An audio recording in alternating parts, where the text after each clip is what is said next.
Hi, Eric.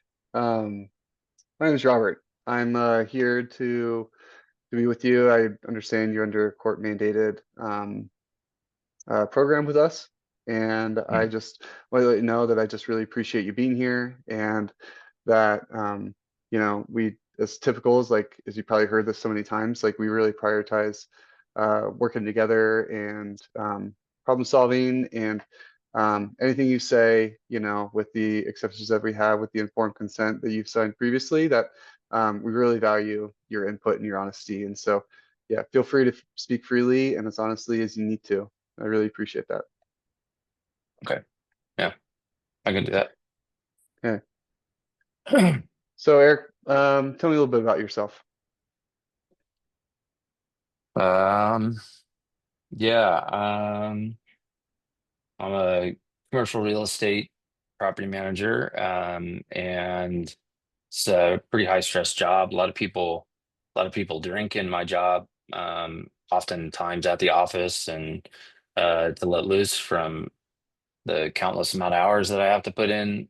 Um, I got a family, rarely see them. I got to pay the bills. Super expensive to live here in Southern California, and I like to let loose. I have to relieve the stress somehow because I go home to screaming kids and Hmm.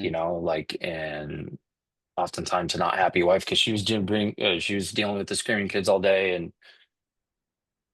I got to get home somehow. So I just got in the car and this is DUI number 3 for me. This is why I'm here. I've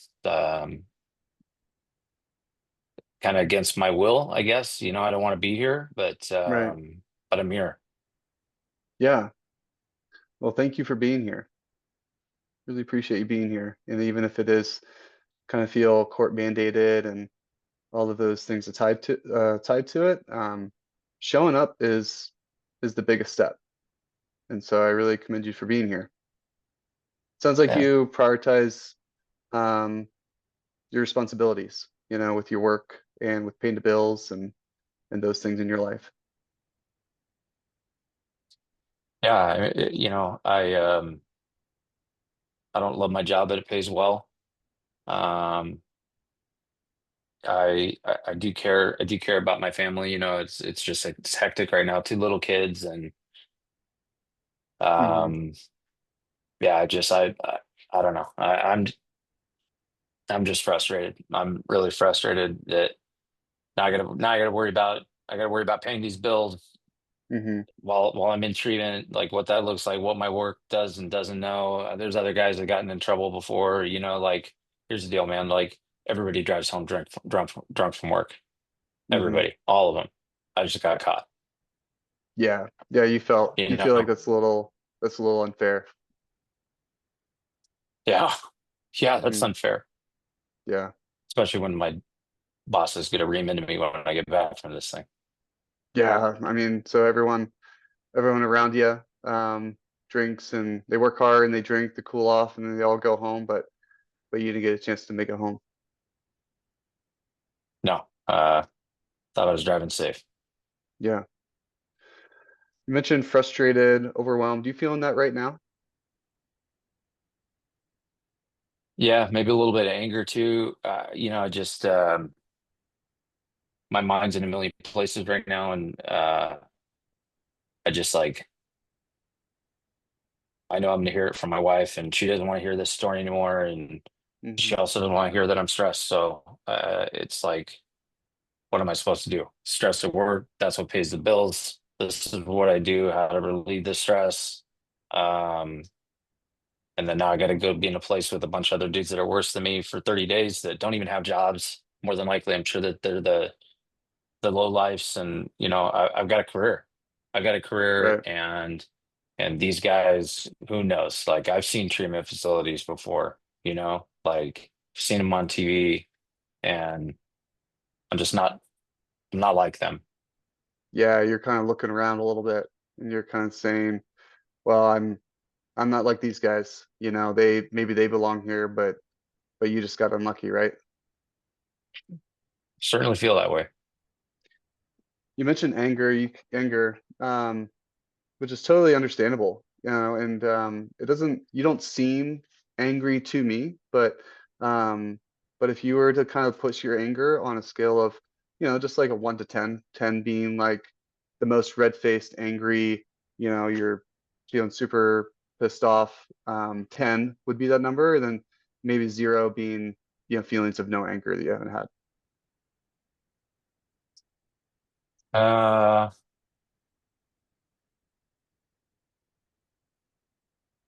7, 7. 7. Yeah. Yeah. You don't seem like a 7. Why are you a 7?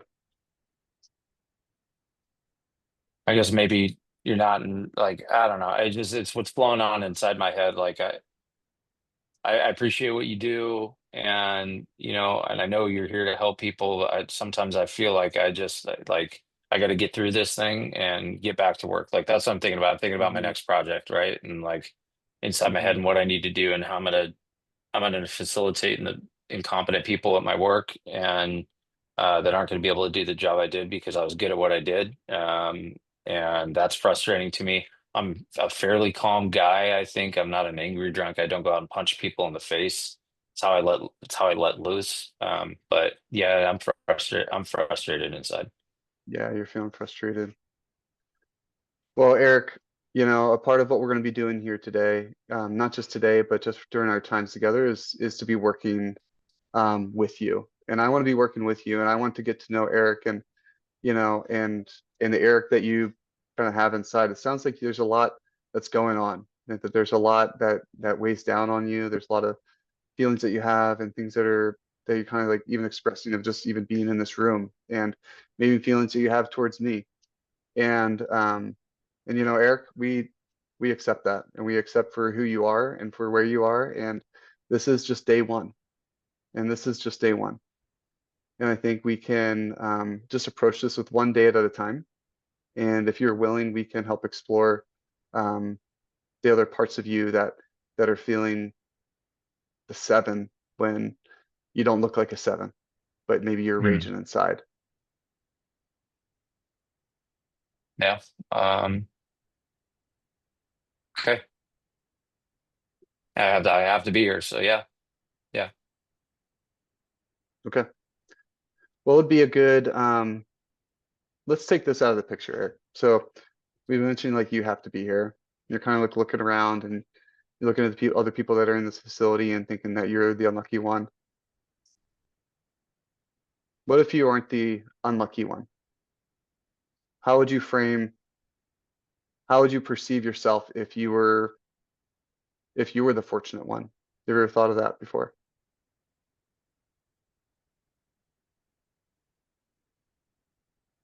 No, not like that.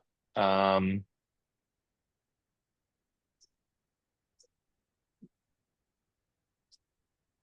no, I appreciate you asking that. I do know that it's dangerous getting behind the wheel. And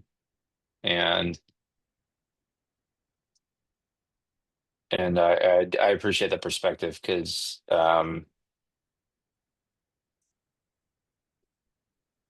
I can let my frustration take over at times and um yeah, no, that you hit me with a hard question there that I wasn't prepared to answer, and it did strike a little chord with me. So um I don't know, maybe there's a bit of this that can be perceived as lucky. Well, as you mentioned, it's dangerous to get behind the wheel when you're drinking. Mhm. Yeah, Yeah, I mean, yeah, I know that. yeah. I just I don't know how to um I don't know how to deal with the stress. Hmm. And that's how I deal with the stress. And it Yeah, feels normal because everyone else is doing it. yeah.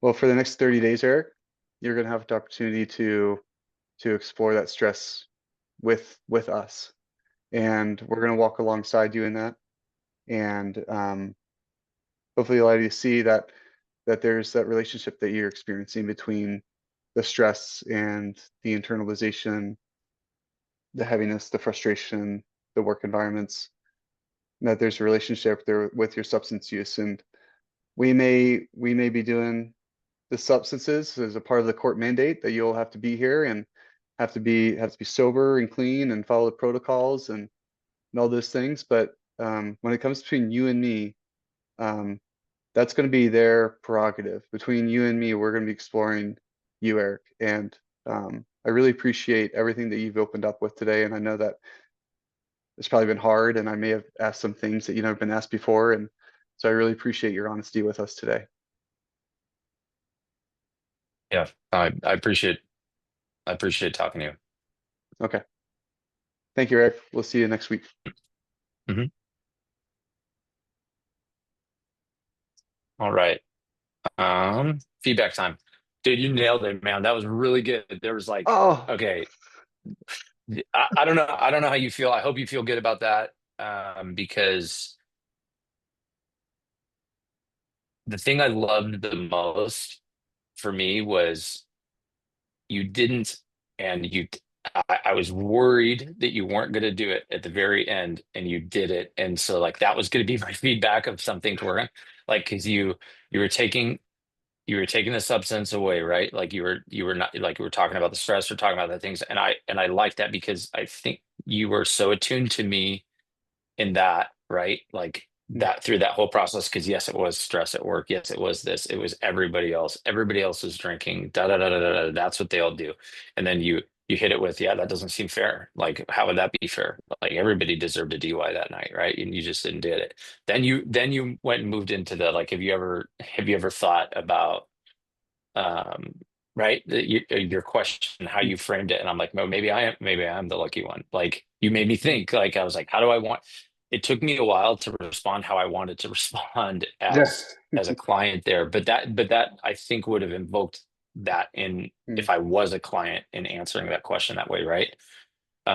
It took my frustration away. I physically felt mm, that even while being a trainee in this sense. And then at the very, very end, you're like, hey, we're gonna we're gonna talk about this thing, which is this underlying stress that you have that you've been bringing up a bunch of times as to why you drink. And yeah, there is good. And then you're like, and yeah, there is going to be substance abuse stuff that we're talking about. That was so well done, dude, at the end. mm, That like because I thought maybe you weren't going to hit on that, and I was going to say, hey, it was probably too heavy on let's just work on you, like, and it wasn't enough about like, hey, dude, third DUI, right? Like, and mm, not that I wanted you to say third DUI, but like, mm-hmm. yeah, this is heavy, or this is whatever. Like that was going to be my feedback, but you tied it in so well with a bow at the very end that, Oh, like, it was well done, man. It was like because it was, and you caught me on the lesser part of my anger, right? Because if you would have brought that up, like, yeah, we're going to talk about substance abuse stuff, and I'm like, but I just told you I don't have a problem. mm-hmm. Like you waited till the end to say that. That's why I was that man, just well Mm, done. Like really, really good. oh, Um, so yeah, I mean, like if I always try to like find something that I was feeling in the moment. I don't know if I can, not because I'm trying to be nice to you, because I was really kind of like blown away by the end. well, I mean, maybe just like a general uh perception of like how maybe digging a little deeper to see if I felt that there was a problem, see the initial response and see how you can mm-hmm. respond to that. Because I think that's good information to have at the very beginning. That's Yeah, that would be maybe my only feedback. Like yeah, let me say I don't have a problem. yeah, Like it was more like I said, everyone else is doing it. Like I'm not an mm-hmm. alcoholic. I never said I was an alcoholic, right? But like, and not that you have to invoke a client to tell you they're an alcoholic. That's not what I'm trying to say. But just like Yeah, see how bad I think it is, so you know what you're dealing with. Because mm, sometimes I think, and this is insider information, sometimes with the client, somebody that's an alcoholic, if I can convince you that I'm not one, I'm going to. right, right. Right. So like that's my only feedback. But that's like for you for like career more than it Yeah. is for this interview process. Because it's like that's the whole acceptance thing. Where are they on that scale of change? They're like, Yeah. am I in pre-contemplation? Am I in contemplation? Am I in action? Am I like where am I at? So, but all in all, dude, like 2 gold stars. Like well done, really good. Oh, thanks, Eric. That means a lot Yeah, coming from you. yeah, yeah. No, Appreciate that it. was awesome. Yeah, you're in the right spot, bud. Oh, thanks. All right, stop recording.